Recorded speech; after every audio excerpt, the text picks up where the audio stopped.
Coffee with the Chair was recorded before a live studio audience.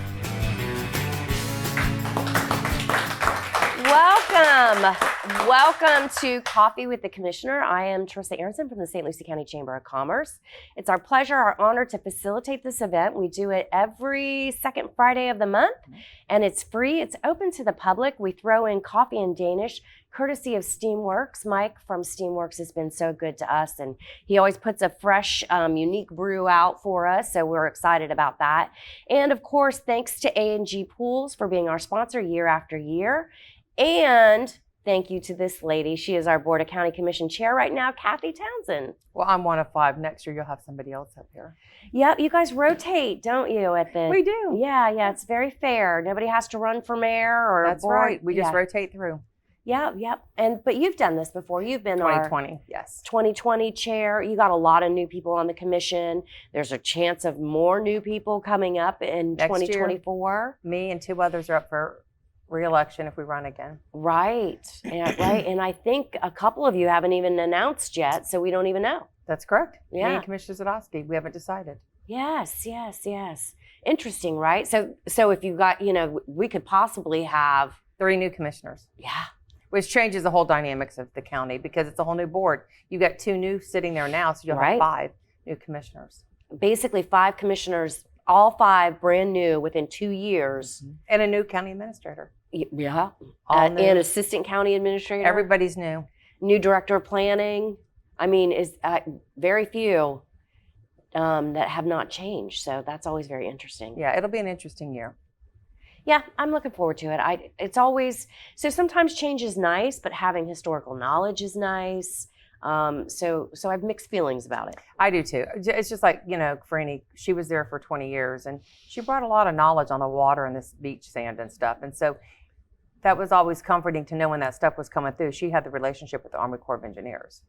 And so now, thank God, DZ has taken that over and he's built the relationship, preparing, knowing that she wasn't going to be here anymore. And so he has that relationship. So it'll be interesting to see if he doesn't run again, what new commissioner is going to be able to do that, because that's not an easy task to do. No. You have to really build that relationship with the Army Corps. And so it takes time to build those relationships. It does.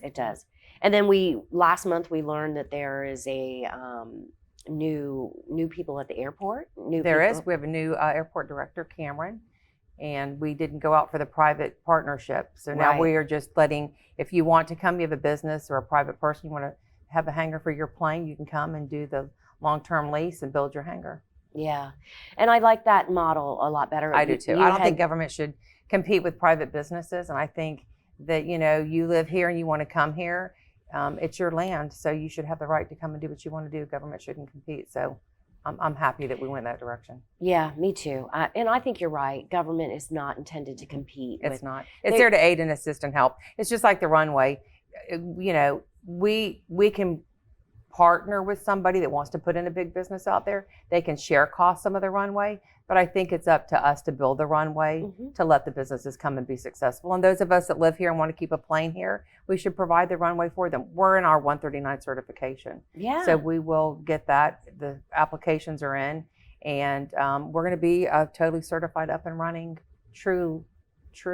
That certification allows for larger planes to come in. We do have an airline there. We talked about that last month, Freedom Air. I think today they're bringing in their first plane. They'll start take flights, Caribbean flights. Oh, good. Chartered, right? Yes. Very good. I know we have so much going on at the county, and we've talked about all these new people and a new marketing plan. And what else do we have going on? I know it's just been crazy lately. It is busy. It's exceptionally busy. I think that some of the building has slowed down. Yes. So for those of you that don't want no growth, you're going to be a little bit happy. Because some of that has kind of slowed down a little bit. Yeah. Some of the distribution centers that were being built, they're wrapping up and finishing, but there's no new ones really coming in wanting to do that. The focus currently moving forward is going to be the affordable housing, which it's not affordable housing for Section 8. It's now called essential housing. And it's going to be housing that your teachers, first responders, new people coming to the county, not quite sure where they want to be. They want to kind of get, familiar with the community, that kind of housing for them, starting at about $350 That's kind of what's coming in and kind of asking around. We are looking at some incentives for them, like maybe not having road impact fees to make it affordable for them to be able to come here and build. Of course, state's looking at that. It's a big thing up in Tallahassee this year. It's a big thing to try to everywhere. have incentives and encouraging counties to come up with plans to let developers be able to come in to be able to afford the housing, so that it is affordable for people to be able to live. Yeah, we just saw, I think an article came out yesterday or the day before about how we're one of the most house poor counties in the nation. We are. Because the median price of our houses is about $350 right now, and that is not sustainable on our median income, realistically. And I don't even know. I mean, it'd be interesting to talk to the realtors. I don't know that there's really a lot of $350,000 homes left. Really? I don't think there is. I think the average house today in St. Lucie County is closer to probably $450,000. Wow. That is insane to I don't me. think there's a lot of $350,000 left out there. So I may not be able to afford to live in my, unless I stay in my house forever, I may not be able to afford to live in my hometown, which I consider my hometown now. I don't know that we should talk about this on air, Teresa, but my personal feeling is that if we don't take a deeper dive into things and find ways to let development come, of course, a lot of that is stemmed by the economy. Yeah. You know, there were price gouging in the last couple of years. People were taking advantage of it. And so, unfortunately, those of us that are here and that have been here a long time, it would be difficult to sell your home and replace it with something and live there and afford that new home at the same thing if it was a 3-2. Because what you pay $250 for is now $500. Yeah. And then taxes are up, insurance is up. So if you're on a fixed income and you want to sell your house to downsize, it's not feasible for you to do that right now, because what you sell your house for to go smaller, you're going to pay more for that house than you did for your bigger house, and your taxes and insurance. Why would you sell to have more expense? You sell to go smaller and to be able to have a little bit of a savings. St. Lucie County, you can no longer do that. At least in my opinion. I've not found, I just did actually a year ago. I sold my home to downsize, to keep it simple. And I sold a 5,000 square foot home and moved into a 1,400 square foot house. And it was a $350,000 remodel, you know, so and it should have been 100. So I wished now I would have never sold and I would have just stayed where I was, because my cost is exactly where I was in taxes and insurance and everything else. Nothing really changed, except I did go smaller and I have less to take care of. So until the market comes back, and we all know, those that are in real estate, the market doesn't come back and ever correct itself, that it ever actually goes way down unless you go into a recession. Yeah. And I think we're in a little bit of a recession right now. I don't know that property values are ever going to dump like they did in 2008. That was something weird, right? I mean, you could buy houses back then for under $100,000 during that recession. I don't think we're going to dip that low again. I don't either. And just like the neighborhoods that have the lower priced homes are no longer going to be lower priced. For example, if you come up US 1 into Fort Pierce, up along like Avenue M and all them, those price points are still remaining higher because of the port potential. And people know that. So thinking and knowing what the port is going to bring into the future, people are investing in buying those homes, keeping the rent low for the people that are there, but making transactions with them that they'll buy their house, let them stay there at a reasonable rate, of rent, and knowing that the port is coming and those houses will be bulldozed and be built into higher end houses in the future of the next 5 to 10 years. That quick, you think? Oh yes, I think the port will be up and running in about 10 years, just like the airport. You know, the interstate's coming, the 95 interchange is coming off St. Lucie Boulevard. They're widening Kings Highway. So once that infrastructure gets put in, and there's already people in-house asking about stuff on Kings Highway to develop at the airport out there. Yeah. There's developers looking at the Sunshine to Serta Kitchen. So once all that stuff takes place and that widening project finishes, I think you'll see that whole corridor. Yeah, I mean, because there's some infrastructure for roads to the airport that are coming down the pike too. There's So. Andrea Road. Yeah. FDOT was just here to do their update on Andrea Road going out to Turnpike. Evan, you know, the property and developer to the north on Andrea Road heading out toward they're back in. Yep. Wanting to build, you know, those houses again. So no, I'd say in 10 years. And we were talking a little bit before we started that a lot of the developers are coming in and building rental communities and will sell down the road when the housing market corrects itself. You're right. I think we are in a little bit of a recession, and interest rates are crazy, but I think that it is not going to dip to where we were in 2008. And typically prices don't regress that much, right? Right. So we're going to stay somewhere in the 350 to Well, 400. next year's a presidential election, and so usually in a presidential election, the current president usually tries to lower the interest rate and let housing flourish so that they can be reelected. Yep. Or their party can get reelected. So they always try to make the housing market fair during the presidential election. So next year being that, I think you'll see a lot of the corrections in the real estate market and land and interest rates. So yeah. Interesting stuff. I don't know if we want to take questions today or We can. You know what I do want to talk about real quick though? In the last couple of weeks, I've met somebody that is a lovely, lovely woman. I was really taken back by her. Her name's Trina, and she is starting a nonprofit. And it's about organ donors. And her son was 30 years old, and he was killed in a car accident. And so she has, I forgot to bring it, but it's a little coloring book for those of you that have kids. And it's a coloring book, and it's about heroes. So she's taken her son, and she's chosen 5 other children that were donors from misfortunes in their life. And she's turned it into a coloring book, and it's basically like a little science book that you get. And when you go through it, it talks about your lungs and what that does, and your heart and what that does, and tissues and eyes.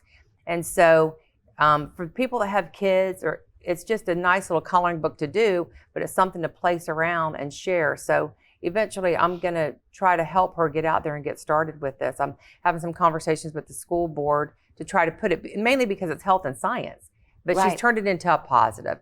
And so I have some statistics. I was very I know impressed you with sent these. them to me last night. It was pretty cool, right? Yeah, it was. And, you know, for a mother to have lost her child, but to take it and to turn it into something wonderful, I think it really needs to be promoted. So her son alone was able to improve 543 lives with his eyes and his tissue. A 17-year-old Julia, she saved 5 lives and restored the sight to 2 people. Keegan, a 17-year-old, saved 4 lives and helped many with her tissues. Tyler, 15, impacted 39 lives with his tissues. Abigail saved 3 lives, restored sight, and Killian, 10 months old, saved 3 lives just by their eyes and their tissues and organs alone. So that was just 5. So a lot of these kids are in that coloring book. Mhm. And so Trina's trying to kick this off. And there's simple things like Keegan was misdiagnosed with a sinus infection and ended up being a bacterial meningitis. Oh no. And so, her life was taken too soon, but her parents chose to donate her tissue and her organ.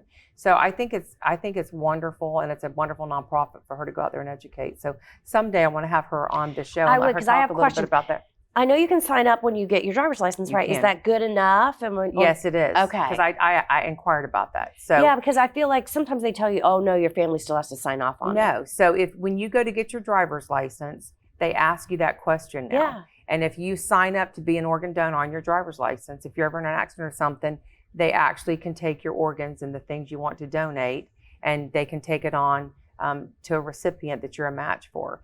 And if you're under the age of 18, your parents can make that choice Yeah. for you. And so I think this is something that we really kind of need to educate ourselves about, because with the way that modern science is moving today, just look at the lives that these 5 children had and impacted in people's lives moving forward.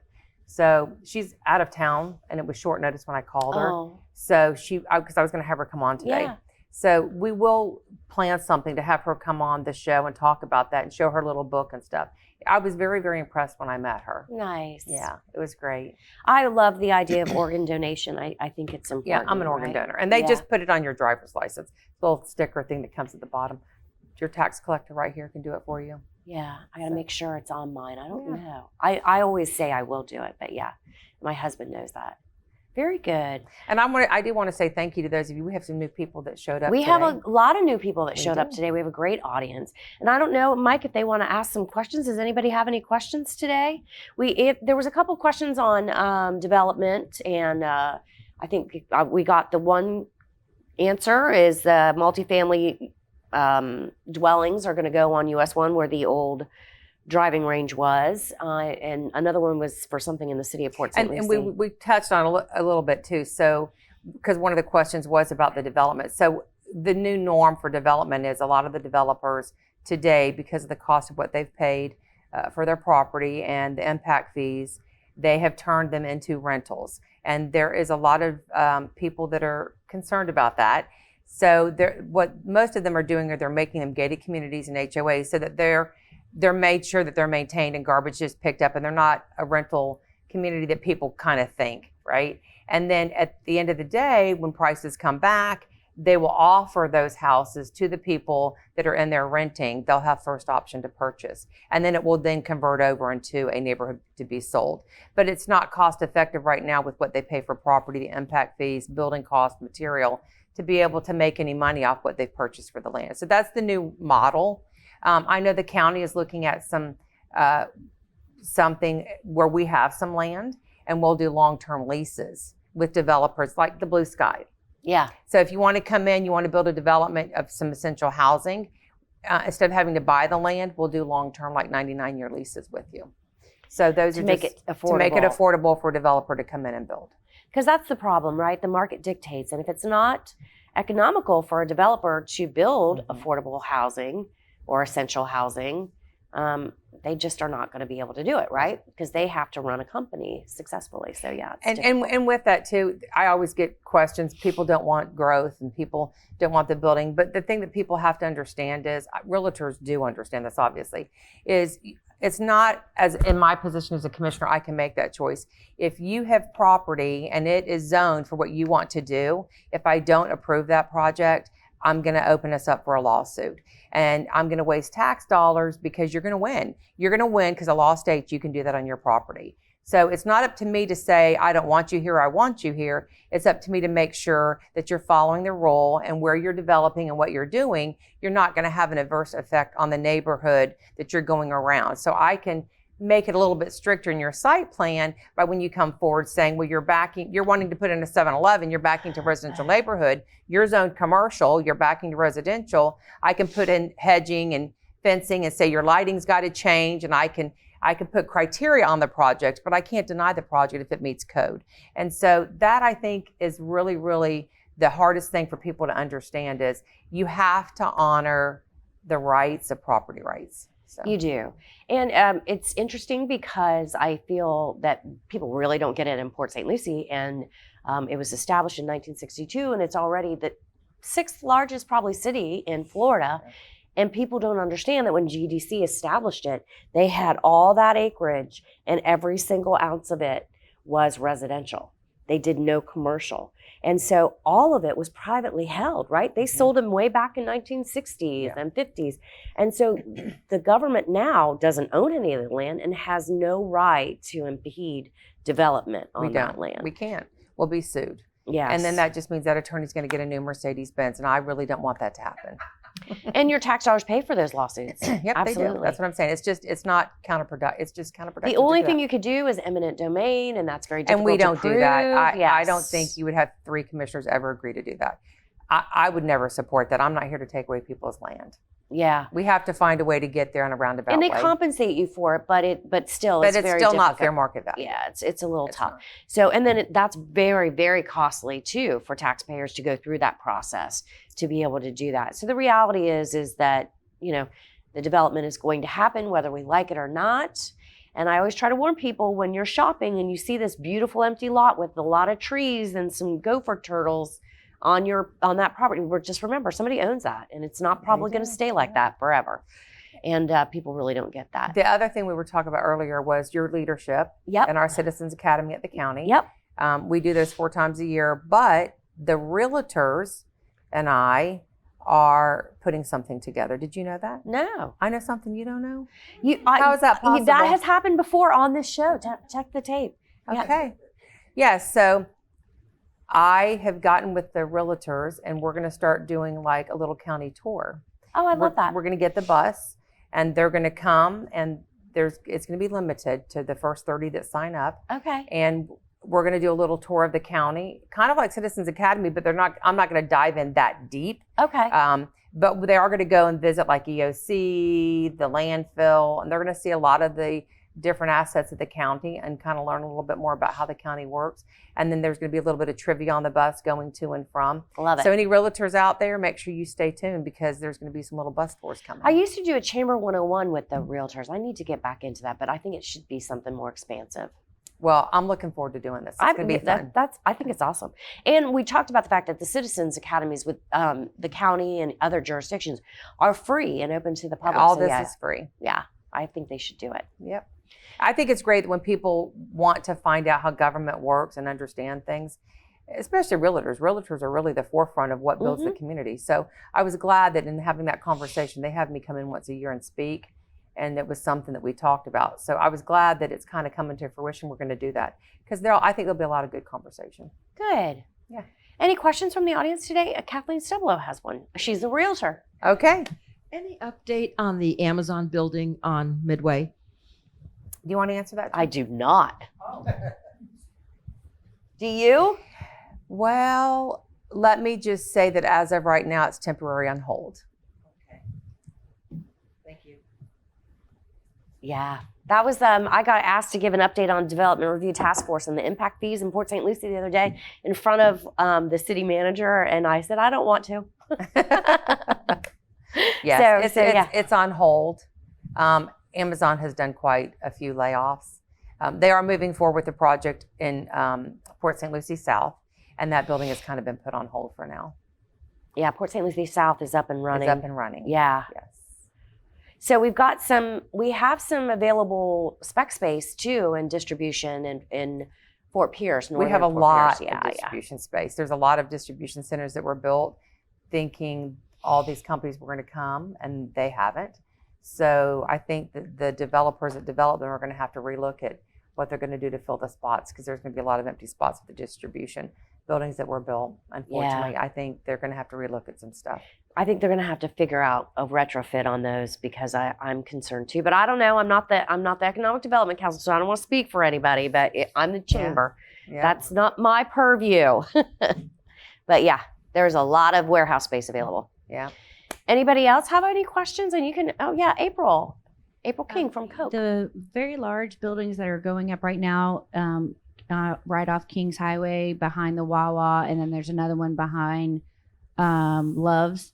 Are those already like a company that's owning them, or they're again building it for future hopes of companies coming in? Okay. Because it just like popped up. So recently. the one behind Wawa is a distribution center that is not filled yet. They're building it hoping somebody would come, as is the other one on the same side as Love's. There's not tenants coming as of yet.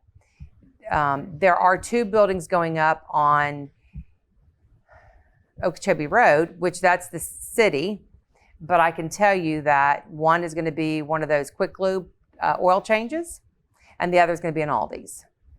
So retail, we're good, but those buildings may be included in the spec of. Yes, there's also a real sweet little coffee place coming on Okeechobee Road. Ashley Vickers, a girl that grew up here, Yeah. she has a company called Seven Beans, and she is bringing one to St. Lucie County, and they're looking at building it right there on the property, right there around Wawa and Starbucks. Love it. Yeah, so that's going to be there. The Waveland Wave Park that's going in at Midway Road, that's still on track. They're actually adding a few more amenities to that. There is also The racetrack. the racetrack housing going in. I'm not going to say it's going in. It's not been voted on. Right. But there is a developer in looking inquire. He's inquiring right now. Some land out by the fairgrounds, and it's going to be where all the houses in there are going to have their own private like pit, and they're going to be people that own race cars, and there's going to be a racetrack there. And then the county, we've purchased more land at the fairgrounds, and we're looking to do like a motocross track and some more campsites and stuff to do an entertainment district out there by the fairgrounds. Love that idea. Yes. Good. Oh, another one. I like answering questions though, right? Yeah. It's, Jenkins Road, that's scheduled to be widened. it is, and it's also going to continue all the way to the south, and it's going to come out at Midway Road. Okay. Now, on the south side of Jenkins and Edwards is really what I meant. Edwards and Jenkins. Something's going to be going in there. I think that property's been sold. Okay, are you talking about over there by Westside Baptist Church? Yes. Okay. Yes. That's the city of Fort Pierce, and I believe that's housing. Okay, thank you. Anybody else? Everybody's too quiet today. It's I Friday. know. You can ask anything you want. Yes. We have a myriad of knowledge from all the boards that you sit on and the 12 boards I sit on. Okay, well, it's just Kathleen. I feel like we're in a press conference and yeah. Kathleen I has have all another the. question. In lieu of all these bank failures, is there any concern with the county as far as, I mean, there's just been so many of them in the last few months. The banks. Failures, the bank failures. The county doesn't really get involved in that. Okay. Yeah, we have a few local banks left that I can think of, but they're really very strong in this market. And I think a lot of the banks that are failing were heavy into tech and a couple other things. And the county doesn't get involved in businesses. Yeah, and the chamber doesn't either, but I think that we're probably pretty safe with our local banks, like Seacoast and Mid-Florida, and but ones that dabble. Marine Bank's a little local bank. Yeah, the ones that dabble in tech and Bitcoin, and they seem to be suffering. But I don't know. I'm not an economist, but I think we should be fine. But they do say if you spread your money out, because it's only insured to $250,000. yeah. Banks insure up to $250,000. Anything over that's at high risk. That's why I put all your money in real estate. You'll never lose your money You won't. because the market, even when it comes down, it corrects itself, and you always gain at the end. Yeah. But yeah, That's my spread it out. philosophy. And at the chamber, I've always had that philosophy. We Yeah, me always too. spread our money out. Yeah, you don't ever want all your money in a bank or One in stocks. particular bank, yeah. Yeah, real estate is just something you're never going to lose at. It'll always come back, always correct. You may have to live forever, but it'll be fine. Yeah. I have real estate cards. Yeah. Anybody else have a question? Yeah. As you speak about the potential of an entertainment district, and with the growing population here, I'm wondering, has the county identified locations where maybe they're willing to change some of the ordinance for the codes to allow a more urban, dense, mixed use type of development? So we are next week looking at changing some text amendments to change some of the allowable uses on some of the property, especially out west of town. We've recently just changed the urban service boundary. We've taken it further to the west. And those are things that are being looked at because we know that everything that is within the old urban service boundary is pretty much developed. There's a few spot lots and stuff, but some of those are non-conforming lots. So it's being looked at. I think you are going to see a change over the next year. I can tell you that one of the things that we're looking to change is there's mainly, especially with the hurricane that happened on the West Coast, a lot of those electrical companies don't have a place to store their vehicles, and there's still a lot of work to be done over there. They've come to the East Coast. When they came here, they were looking for places like Pike Electric to park their cars and have their reels of wire and stuff. And where it's allowed is used. So they went to a lot of the ag guys that have had groves, and they have the degreening, and they've had to plow the groves up. And so for that reason, the farmers and the ag guys are looking to be able to supplement income. Yeah. So they've rented to some of these electrical companies. Well, it's not allowable use. And so out west of town, there's even people out there that Maverick Boats has outgrown their facility out at the airport already again.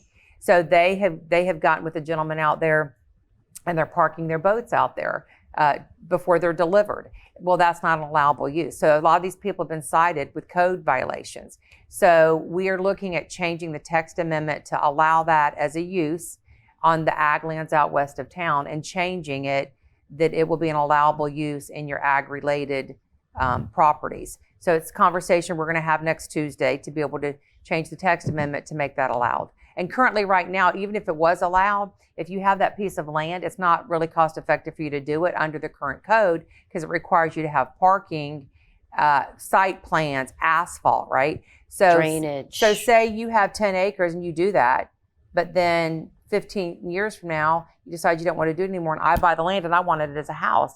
I have to go in and tear up $1 million worth of asphalt and paving because I just want it as my lot and my land and my home. So I'm personally looking at changing it to the point that shell will be allowed or millings will be allowed, because that's not going to be that much of a waste.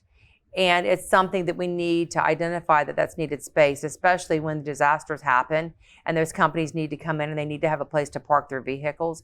We need to be more forward thinking of some of those things. And the ag lands out there, as long as they're done with in their orderly fashion and they're kept and they're parked, it should be an allowable use. Now, again, I'm one of 5 commissioners. I have to have 3 votes, but it's a conversation that's going to happen on Tuesday.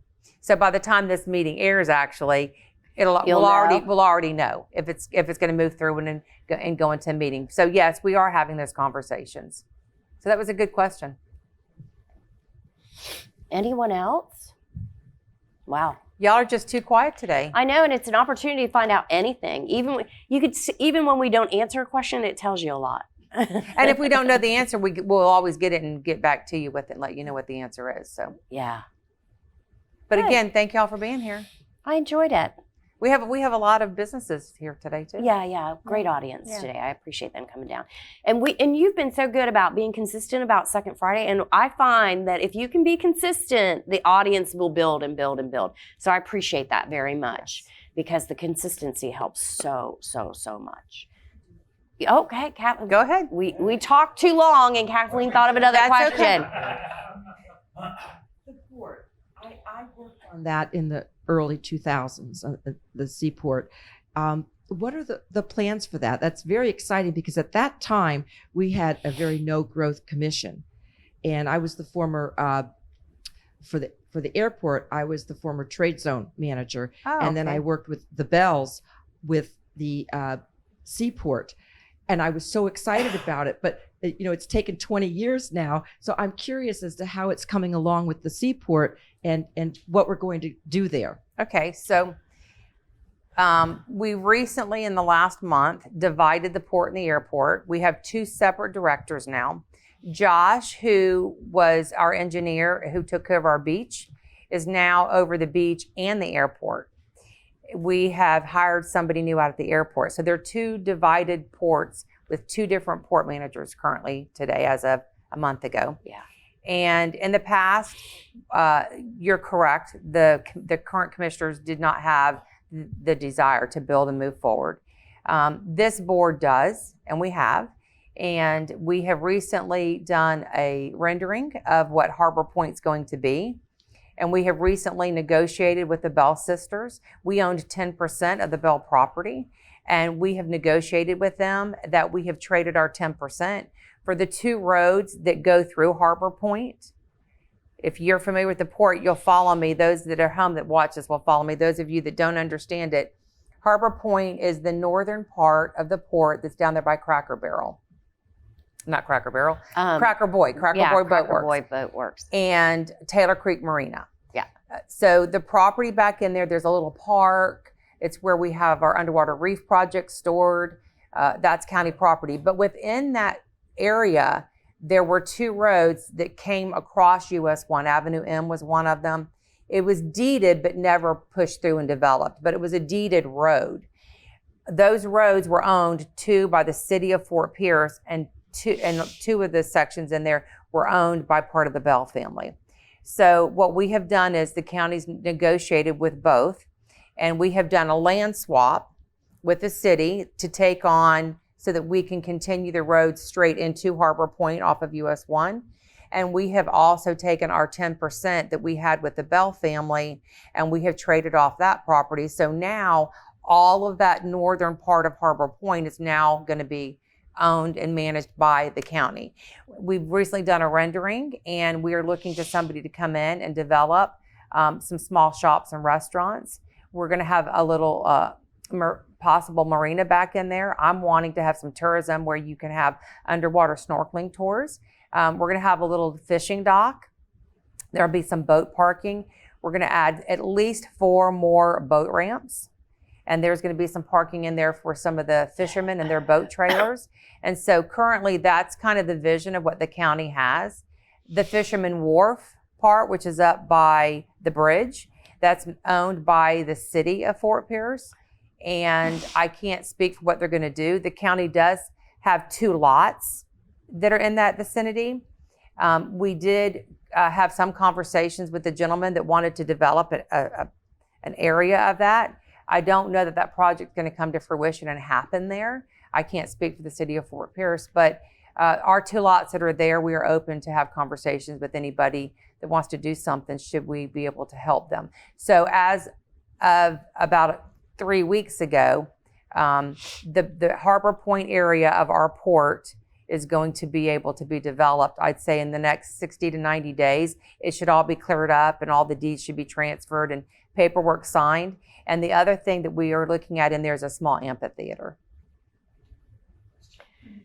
Regarding the port, so often it was said, well, the port wasn't deep enough for certain size ships. Has that been resolved, and how large can we accommodate these ships? The port is deep enough now. It was recently it was dredged, and I don't know that there'd be a ship too big that you couldn't get in there. Yeah, it was dredged. 5, 6, 7. I don't remember now, but it's been dredged. It was dredged. It's been dredged since 2000. Yeah, I told them 20 years ago. Yeah. it's been dredged. You could probably get a cruise ship in there. Mm-hmm. Yeah, you could. You could probably get a smaller size cruise ship in there now. Yes, I don't know that cruise ships will ever come to the county. I don't see that happening, at least under this leadership. But you know what? Stranger things have happened. In the future, what's the next board's vision going to be? I can't answer that. But right now, currently, it's for activity. It's for nightlife. That's kind of the vision of this board, is to, one of my focuses is obviously the boating, because we're a huge boating community and there's not enough boat ramps, especially with the people that depend on it for their jobs and our commercial fishermen that go out there to fish. We do need more boat ramps. That is, I would say, probably 50% of what the people in St. Lucie County live here for, is to go to the beach and to go fishing and to go out in the boats. We don't have enough boat ramps. So I think the current vision of what we have to go down there is good. If something was to come now forward with a cruise ship, I would have to take a good hard look at that, because I just don't know that that's something I would support. But I'm one of 5. Yeah. I don't know if the infrastructure's there yet. It's not. Yeah. It's not. But if you've not drove down there, please do, because Director, who is got the lease at the port, there are large yachts in there right now. One of them is currently owned by the gentleman that is here looking at moving one of his companies here, Harbor Freight, and they're in there refurbishing his boat right now. And there's another large yacht in there too, and they're beautiful, beautiful yachts. And I think there's more to come. So it's worth taking a trip over the causeway to go see, because they are doing work in there. It's pretty cool. Mm-hmm. All right. Well, we usually try to keep it to 22 minutes. I think we've gone way past that, but that's fine. We had a lot of good information, right? And usually that's okay. Mike's given me the finger of wrap it up by now, but he didn't. But I want to thank you guys all for coming today and asking the questions. I appreciate that. And of course, a huge thanks to Kathy Townsend. She's always a wealth of knowledge and willing to share it. Well, I don't know about that, but. And then of course, A&G Pools. Always the best. Love them. Yes. I have a new project with Sandy Allen going. I'll have to tell you about. I know all about it. Let's give her a little plug. Yeah. So Sandy has started a business in which they're very philanthropic, as you know, as one of Sandy's best friends. They're super philanthropic. And she wanted to do a business that continued to give to the community, because they hope to retire soon. And so she has a new line of products called I Love You, the Whole Wide World. And those products are now available. She's built herself a little gift shop down at Seven Gables, actually, and online. So she's on Etsy. She has an Etsy account. She has a website. Yep. And so it's baby clothes. There's some jewelry. There's jewelry. She's got necklaces and throw pillows. Yes. And so they're all available online on her Etsy shop, and you can order online and pick up at Seven Gables, and you can go shop at Seven Gables now. And then, and the necklaces are beautiful. the little world, Yeah, and then it's a globe. engraved around the globe, it says, "I love you, the whole wide world." I actually bought one the other day. Yes, I have one too. Now I'm getting the finger. All right, so check that out at Seven Gables. We're gonna showcase some other locally made or purveyed products as well. And a huge thanks to Mike at Steamworks. If you haven't been down to his shop, please go. We appreciate everything he does for us. He's just an awesome He guy. does. He's always here for us, and it's Yeah. always. I say this all the time, Mike, and I'm not saying that. Just saying it's a good cup of coffee. So Yep.